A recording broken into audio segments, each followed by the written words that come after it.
മുഴുവൻ അമ്പിയാക്കൾ പോലും നഫ്സി നഫ്സി എന്ന് പറഞ്ഞ് കരയുന്ന ഒരു ദിവസം, ഒരാൾക്ക് പോലും സ്വന്തമായി ഒരൊറ്റ അഭിപ്രായം പോലും പറയാൻ പറ്റാത്ത ദിവസം, ഇന്ന് കിലോമീറ്ററുകൾ അപ്പുറം ഉദിക്കുന്ന സൂര്യന്റെ താപനില നമുക്ക് കേൾക്കാൻ പറ്റുന്നില്ലെങ്കിൽ, സഹിക്കാൻ പറ്റുന്നില്ലെങ്കിൽ, ഒരു ചാണം മുകളിൽ അങ്ങ് സൂര്യൻ ഉദിക്കുന്ന ദിവസം, ചെമ്പിന്റെ ഭൂമിയിലൂടെ അങ്ങ് ചെരിപ്പിടാതെ നടക്കേണ്ട ദിവസം, ഓരോരുത്തരുടെയും തെറ്റിന്റെ കാരണത്താൽ അവന്റെ ശരീരത്തിൽ ഓരോരുത്തരുടെയും വിയർപ്പ് കൊണ്ട് മുങ്ങിക്കുളിക്കുന്ന ദിവസം, ആ ദിവസത്തിനെ കുറിച്ച് നമുക്ക് ചിന്ത വേണം. ആ ദിവസം നമുക്ക് വരാനുണ്ട് എന്നുള്ള ബോധം വേണം. അപ്പോഴായിരിക്കും നമുക്ക് ഓർമ്മ വരുന്നത് നല്ല അവസരങ്ങൾ, റമദാൻ മാസത്തിന്റെ നല്ല ദിനരാത്രങ്ങൾ. നിങ്ങൾ ചെയ്യുന്ന ഓരോ പ്രവർത്തനങ്ങൾക്കും ഇരട്ടി പ്രതിഫലങ്ങൾ തരാം ഞാൻ, വേണ്ടതുപോലെ നിങ്ങൾക്ക് ഞാൻ തരാം.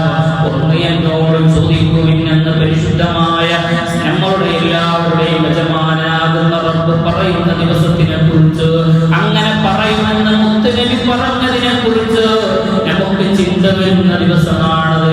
രാത്രിയാകുമ്പോഴേക്ക് അല്ലാഹുവിന്റെ ഭാഗത്തിൽ നിന്നൊരു ശബ്ദം വരുമ്പോഴും, ആരാണ് എന്നോട് ഇസ്തിഗ്ഫാർ പറയുന്നത്, ആരാണ് എന്നോട് പൊറുക്കലിനെ ചോദിക്കുന്നത്, ഞാൻ അവർക്ക് പുറത്തു കൊടുക്കാൻ തയ്യാറാണ് എന്ന്, ആരാണ് എന്നോട് എനിക്ക് ആവശ്യമുള്ള കാര്യങ്ങൾ ചോദിക്കുന്നത്, അത് ഞാൻ അവർക്ക് കൊടുക്കാൻ തയ്യാറാണ്.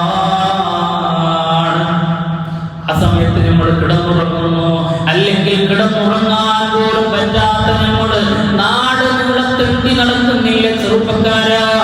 ആ പാതിരാവിന്റെ സമയത്ത് പലരും ഖുർആൻ ഓതുമ്പോ, പലരും സുബ്ഹി വരെ നിസ്കരിക്കുമ്പോ സങ്കടത്തോടുകൂടി മുത്തുനബി ഒരു ബേജാറോടുകൂടി ആ ദിവസത്തിനെ കുറിച്ച് ആലോചിച്ച് സങ്കടപ്പെട്ട് നിൽക്കുമ്പോ, ആ ദിവസത്തിനെ കുറിച്ച് ഒരു ചിന്തയില്ലാതെ ഇതൊന്നും എനിക്ക് വരുന്നതല്ല എന്നുള്ള ചിന്തയോടുകൂടി റമദാനിന്റെ നല്ല ദിനരാത്രങ്ങളിൽ, ലൈലത്തുൽ ഖദറിന്റെ ദിവസങ്ങളിൽ പോലും നാടുകളുടെ ചുറ്റി നടക്കുന്ന ചെറുപ്പക്കാരാ,